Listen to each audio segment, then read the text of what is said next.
Okay, so stream, and those of you watching later on YouTube, because this is going to go up on YouTube, I have a story to tell you.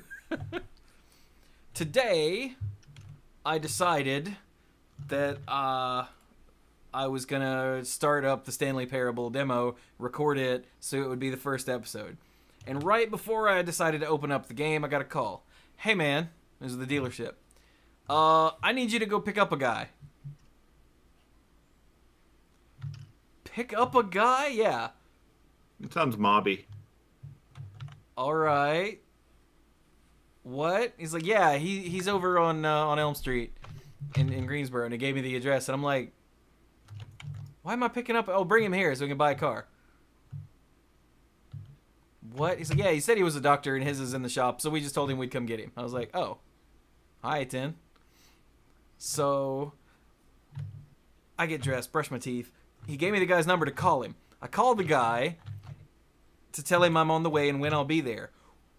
And within a minute of talking to him, I know that he usually wears $100 polo shirts and that his girlfriend is Chinese. Okay. And I'm like, all right. So it's a dude bro. Friends now? It's a dude bro, yeah, man, I bet like $100. I was like, I can handle a dude bro. No problem. It's not a very long drive from where I'm picking him up to the dealership. It's like 10, 15 minutes tops. I'm like, no problem. So I told him I'd call him when I got close, so, he'd know to look out for me. So I call him when I'm, 2 blocks away, sitting at a stoplight, and he tells me that he's really having a good day. He hasn't slept much, but he's having a really good day. He's really digging this music. Can you hear this music behind me? I'm like, what? And he, puts me on speaker so I can hear the, folksy music that's playing behind him. And I'm like, oh. He's like, it's really good. I'm like, all right. Cool. And he tells me that his clothes were stolen. His clothes? He's like, I'm wearing scrubs, just so you know, like a long sleeve white t-shirt and blue scrubs. I'm like, all right.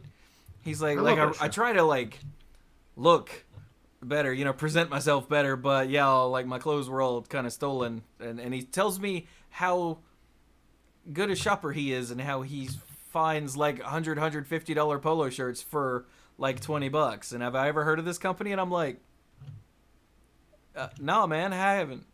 But I'm turning onto Elm Street now. He's like, all right, cool. You're in a what? And I told him what kind of car I'm in. He's like, okay, got it. This is a UPS truck right here. I'm like, yeah, I'm 5 cars behind the UPS truck. He's like, oh, okay, cool, man. But there's nowhere to stop. So I just pull up and block traffic, and he and his girlfriend hop in the back seat of my car, and we take off. And he's like, hey, man, you got a USB port? I'm like, yeah. He's like, I really need to charge my phone. I'm like, okay, why not? So I unplug the iPod, plug his phone in, and he starts telling me about how... Now, mind you, he's wearing scrubs. And he starts telling me that how he looks really good for 40. And I'm like, yeah, I would never have known. I thought, he was, my age, not my age, because I'm damn near 40. Younger than me, but no, it turns out no. And how he's been dealing with bipolar disorder.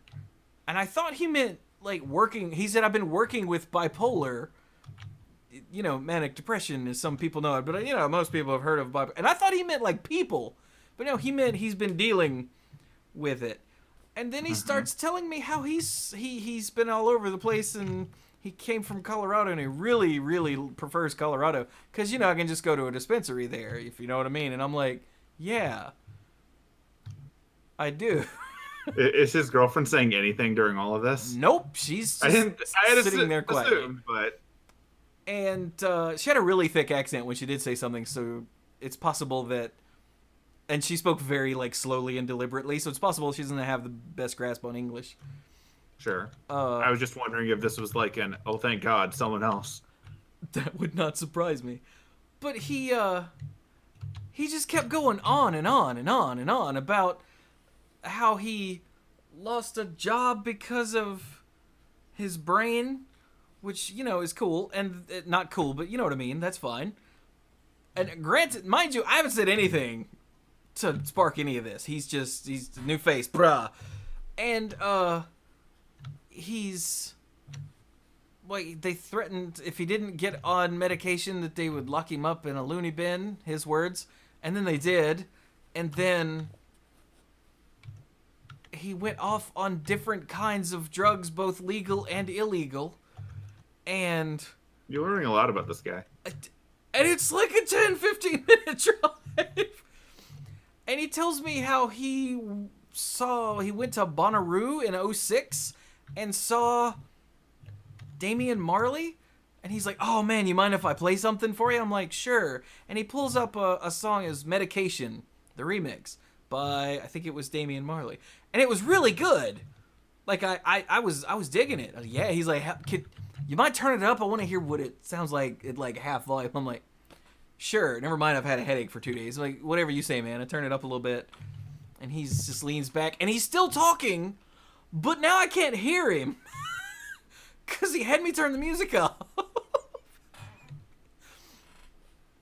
And then I'm just imagining you sitting there like Will Smith reacting to Tommy Lee Jones in Men in Black the entire time. Like, yeah. Okay. Right. I get you. Uh-huh. Pretty much. And then, you know Elvis is dead, right? And then we get to the dealership and the park, and he's like, so you're going to be the one showing us the car? I'm like, no, dude, no, I was wearing this. I'm like, no, I'm just the driver. He's like, oh, okay. And I open the door, and he's still just talking in the back seat. And I'm like, I got the door open, and I'm like, uh-huh. And I go to start to get out, and he starts to, uh-huh. Oh. And I go to open the door, and he's still, I'm like, uh-huh. So finally I just get out, because, like, I got stuff to do. I was told that I had, like, another drive. Pick this guy up, and I'll send you to Winston. I was like, okay. So I'm trying to get him out of my car.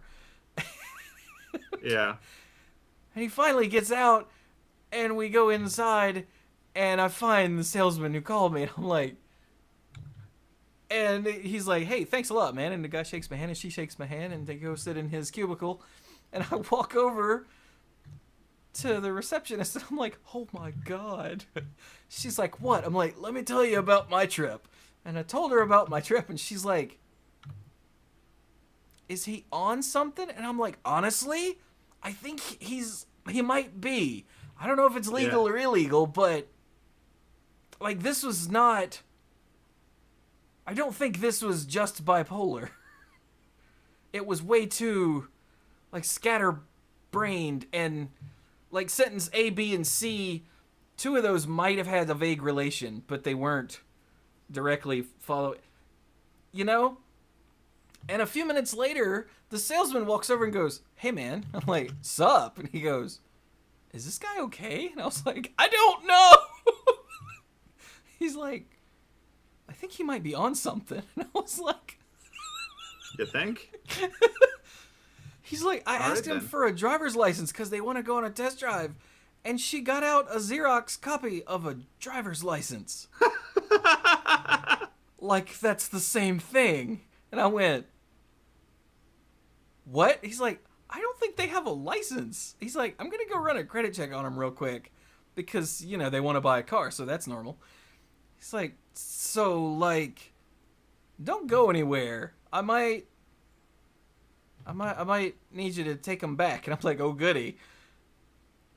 And he, you know, walks away and goes back and sits and talks with him for a minute. And then he gets up and comes back and goes to the sales manager. He's like, hey, man, I need you to come talk to this guy. Nope. The sales manager goes, all right, because, you know, that's his job. And he get up and go outside where they're now looking at a car. And I see the sales manager standing there, like, with this look on his face that's like, uh-huh.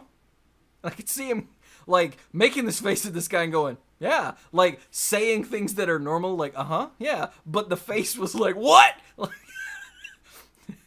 And I'm just sitting there playing Hearthstone, you know, trying to knock out a daily quest while I'm on their Wi-Fi, you know, whatever.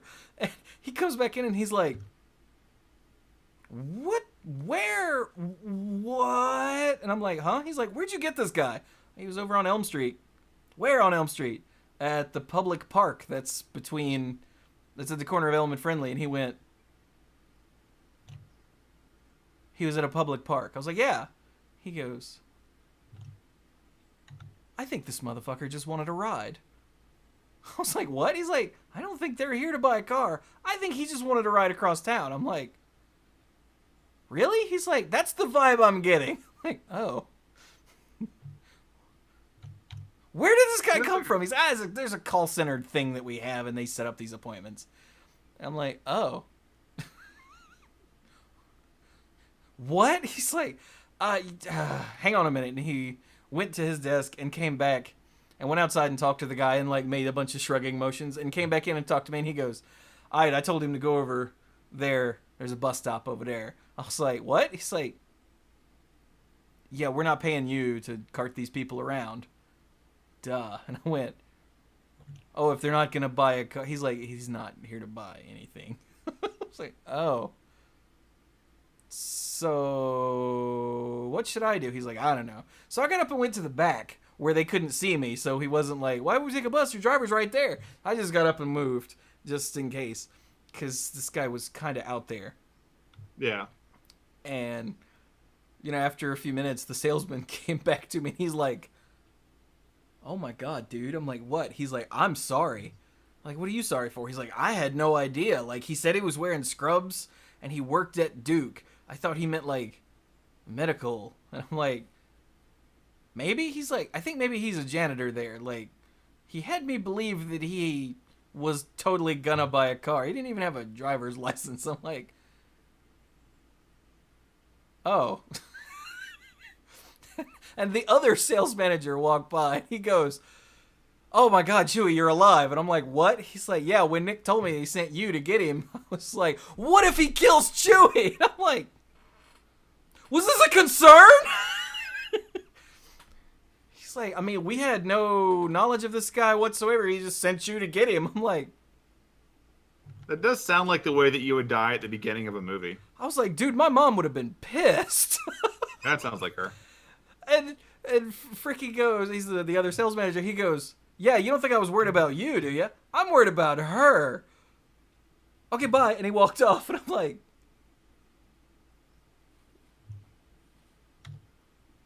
what just happened? Nick is like, I don't know, man. Just go back home. Okay. All right, then. I called the parents on the way home. I'm like, y'all ain't gonna believe this. So mom put me on speaker. Mom knows how to put people on speaker now. That's scary.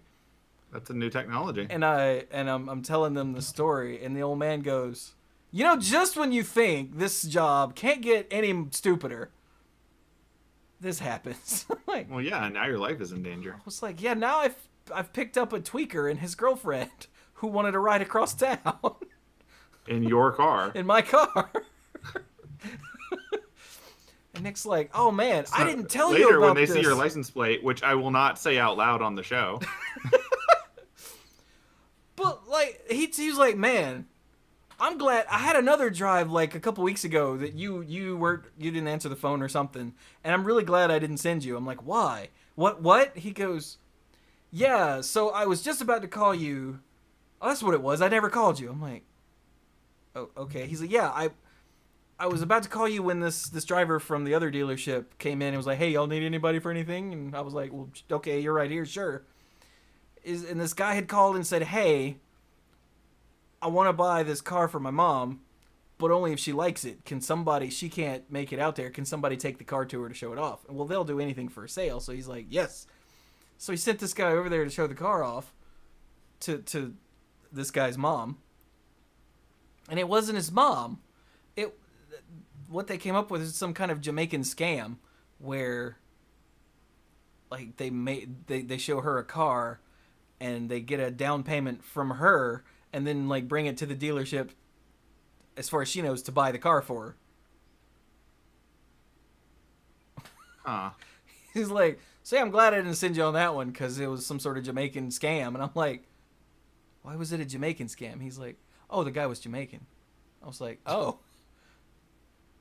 All right, then. Was his mom Jamaican? He's like, it wasn't his mom. I'm like, was she Jamaican? He's like, no, she's a little old white lady. I'm like, oh. Did she know the guy? She's like, he was like, vaguely? I'm like, yeah, I'm glad you didn't send me on that trip either. Your job is sounding more and more dangerous the longer you talk today. Most And here, of I thought the time- biggest danger was going to Fayetteville on the regular. Yeah, I was gonna which say admittedly- most of the time it's just like drive to Fayetteville, to a dealership and swap cars. Or yesterday it was drive to Charlotte and swap cars. Or tomorrow morning it's drive to Trinity and get this person to re-sign some paperwork. But yeah, today it was go pick up a tweaker and his girlfriend and give him a ride across town. But you want to know the best thing about all this? You got paid? I got paid. I have a 3-hour minimum, so I got 3 hours of pay for driving from one point in Greensboro to another. And all it cost you was potentially your life. I don't think this guy in particular was dangerous, at least not right now. No, but they're establishing a precedent now. You're involved with crime and drugs. And I said, like, on all the social media and whatnot, and You're like I was, NCIS waiting to happen. I was like, they want me to go to this corner in Greensboro and pick up a guy. This doesn't sound sketchy at all. It turns out it was extremely sketchy. So this is my life. This is what I do when I'm not creating content for you people. Clearly.